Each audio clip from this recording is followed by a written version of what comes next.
Good morning, guys. This is Darryl with Lee's Lawn Care and Services. How y'all doing on this Friday morning? It's 7:14 a.m. and I'm getting up, getting ready to head out and get the stuff, get the gas, all the good stuff, and get going. I wanted to talk to you guys about something real quickly.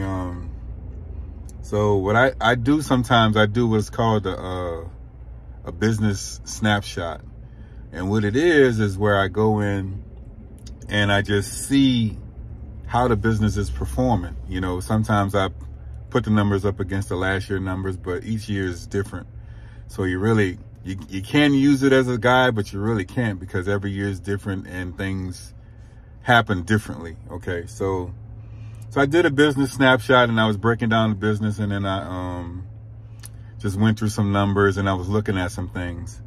So in the process of doing that this morning, I got a text from one of my customers about payment on a certain job that I did, and she was questioning it. So I don't know what it was. I guess God put it on my mind just to do a snapshot to see where I'm at, and you know what we've done so far and how we were trending. You know, so.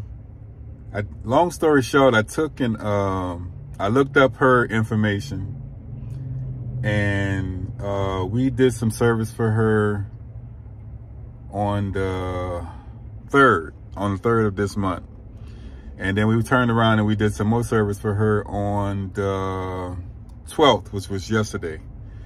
And so she was questioning why she wound up paying on the 7th and the 12th. Well, the Venmo went out on the 3rd. So she waited, 4 days before she actually made the payment. But the service was done on the 3rd. And she wound up paying again 5 days later, which she figured was, I guess in her mind, that was too quick of a turnaround. And then we did shrub trimming on top of that. So it was the cut and clean up was one price, and then the shrub trimming was on a separate bill, but it was for the same place. I didn't put it on the same bill. I never do, like that way I can specify what I was there for and what I actually did. So it was the cut and clean up that was separate from the shrub trimming. That was, totally separate bill.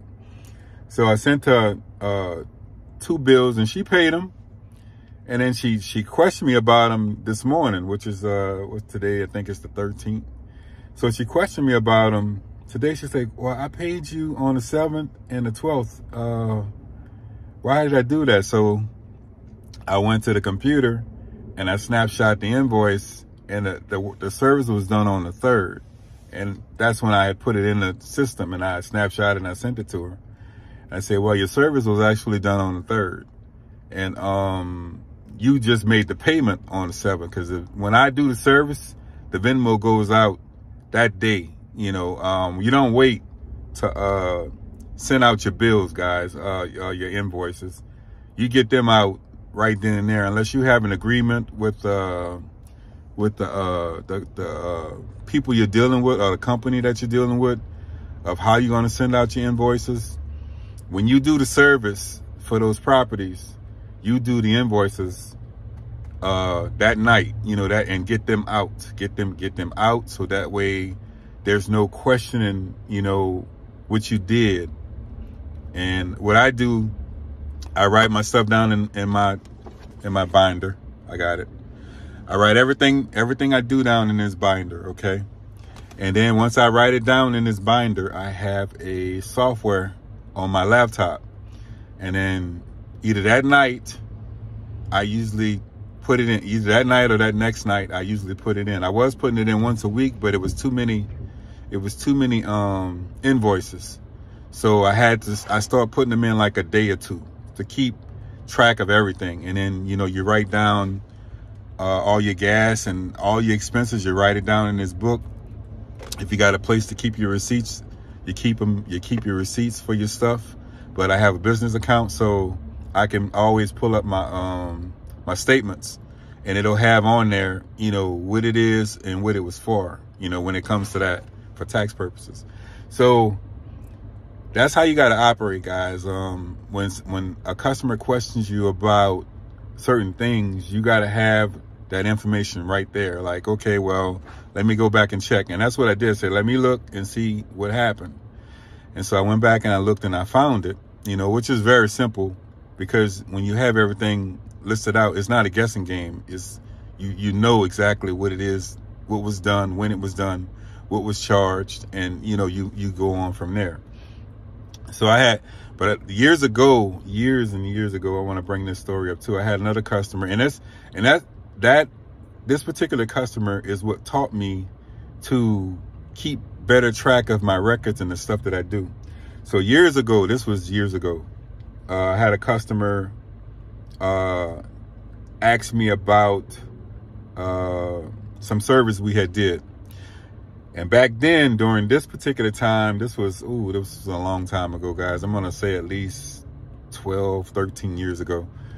At this particular time, this guy asked me about service that I had given to him, okay? And then so what I did, I think I still have that book, because I keep my logs, I like to look through them. I took and wrote his stuff down in a binder when we did the service that particular day. So he was questioning me, hey, I don't think y'all was here such and such date or whatever it was back then. And he said, you keep track of it? I said, yeah, come on to the truck. Let's go look in the ledger in the truck. So we got to the truck and I pulled the book out and I flipped back the pages and I showed him, yeah, we was here this date, and then he was, oh, okay, let me, all right, let me go get the check. So it was, I guess I felt like they should have trusted me, because at the time I had him for a while. And I felt like, if you have somebody for a while, you're not going to get over on them, okay? So that's kind of how I felt. But I guess they wasn't feeling the same way, because you never know what people are feeling or what they're thinking. And so he went in, got the check and paid me. This was years ago that I had these people. And then I want to say like maybe a year after that, they dropped me. They dropped me for about 2 years. And so the guy that they had after me, he was raking them over the coals. He was charging them a lot more than I was paying. And then they had, because they actually told me some stories about the guy that they had after they had dropped me. It's weird, but yeah, the guy was raking them over the coals. He was charging them a lot more for the service than I was charging. And then on top of that, like if they had like functions or parties and they wanted him to come, he would charge extra. This was back in the days, like way back in the days. And and then they dropped him and then they wanted to get me back. So for 2 years they had that guy and then they got rid of him and then they called me back. And so I've been back now for the last, I think this is the 4th year. I think the 4th or 5th year back. Because I had them for like 5 years in the beginning. They dropped me for 2. And then I just got them back about 4 years ago, So, and they never questioned anything after that, But that incident taught me to make sure I keep an accurate log of what I do and when I do what I do. And that way, if somebody questions you about something, you can go to your logbook and you can tell them, hey, I was here this day and we did it, and you can just about pick out the time that you did it, because I write them in as I go, and so they're in order when I write them in. And then, like I said, you can break it down to the time frame that you was there. It depends on how long it takes you to do certain properties. Like certain properties, I know how long it takes me to do them, so I know about what time I might have been at that person's property. And nowadays, anyway, a lot of people have cameras all over their property, so they know when you're there. So, guys, that's just food for thought. I'm sorry if this video was a little bit long, but I had to get that out to get that information to you guys. Make sure you keep an accurate log of your stuff, so that way where you were, what you did, and that way if somebody questions you, you have that information readily available. It's very, very important that you operate like that. All right, guys, that's what I wanted to talk to you about today. I'll catch you on the next one. Peace out.